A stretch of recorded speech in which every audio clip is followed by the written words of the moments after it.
What's going on, everybody? Dr. Wavebreaker Gamer guys back yet again and into some more Full Metal Furies, and this time doing a quick guide on the first Titan boss fight that you're going to run into during this game. Like I said, having a ton of fun. Some difficulty, I'll be honest. This game's definitely got some difficult parts to it, some difficult boss fights, and some difficult missions. So we're going to continue through. Like I said, we're not going to cover every single mission, but I'm going to cover the ones that I had a little bit more difficulty with, and this being one of them, and just kind of talk through my strategy. So if you've seen any of the other videos, you know that I'm a big fan. Obviously I'm running this solo. I'm a big fan of running the engineer with the tank. This boss fight, I think I would do exactly the same. The only potential change I would make would be to maybe swap out the tank with the sniper. And the reason for that is this mission, this boss fight specifically, you benefit greatly from the ability to have ranged attacks, and the reason for that is because you can kind of position yourself to make sure you're out of the range of essentially the stomping attack that's causing those meteors, or whatever you want to call them, to rain down. And if you have the capability to do that and still get damage on the boss, this boss fight's going to go a lot faster. I would tell you, I played this numerous times. I actually had to go through just a little bit and try to level up one or two more statistics before coming back in to try this. So if you're struggling with that, definitely consider doing that. Go replay some of the easier missions, replay some of the missions, just grab some gold for yourself, and once you do that, get a couple levels up. The biggest thing here really for me was survivability, not as much damage. You're going to be able to pour the damage on, you really will. The reason I really like the engineer in this instance is because the fact that you can use her attack, and I use the one that I have, the pistol, I think it's called the Desert Beagle, that gives her additional range. So obviously the area that she fires and shoots at is a lot smaller, but the additional range and standoff is really good. So I use her. Like I said, the tank, not terrible for taking out these enemies, but probably not the best at being able to dodge a lot of what's going on. Like for instance there, just not have the capability to get out of the way of the attack, and definitely don't want to lose my engineer like I did there.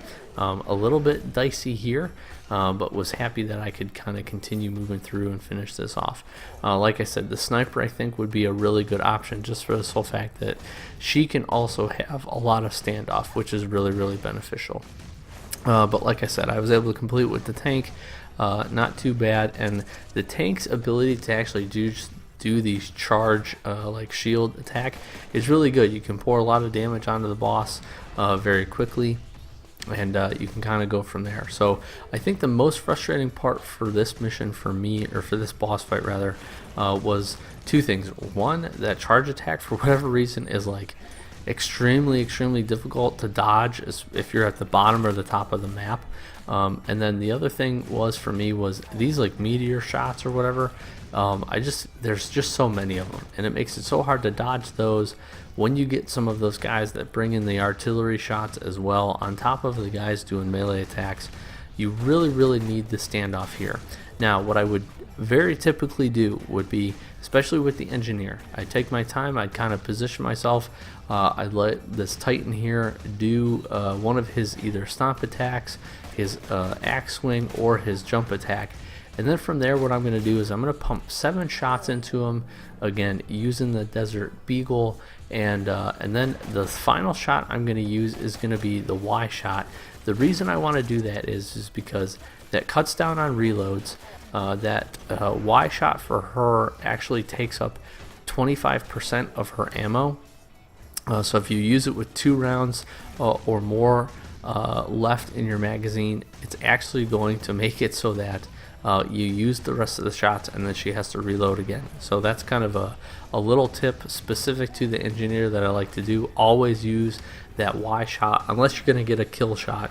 Always use that Y shot on the last of your rounds, because again, you won't see the impacts of doing that. So again, we got kind of dicey here. Again, the other reason I really like the engineer is you get the ability to throw your little guy there, and I ended up knocking out that supplemental enemy as well as getting some decent damage on the boss here without having to do really anything. So big kudos again to the engineer, definitely the MVP of this boss fight, and just the standoff is really good. I also have her upgraded to the fact that when she does her Y shot, she actually gets burn damage on the boss, so that's another good, probably 40 damage or 50 damage over the course of the burn, which is really nice, and we're able to knock him out here and get psychology, which is defeat the first Titan, which I'm pretty happy about. So we do well. Like I said, that's just kind of my setup.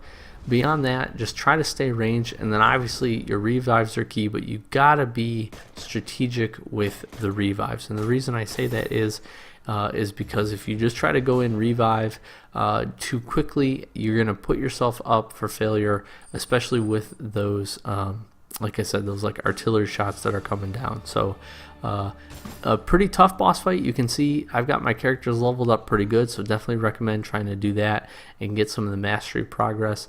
And if you're capable of doing that, the boss there you can see takes about 45, just under 4,500 points of damage, so just kind of keep that in mind. But overall, pretty good. Happy with this boss fight. I've been Doc with Average Gamer, guys. Hopefully you guys are enjoying this game. If you are, let me know down below. And as always, if there's something you're struggling with, let me know too. If you're new, please do subscribe. And like I said, really enjoying it, so we'll keep covering it. Thanks everybody, and catch you in the next one.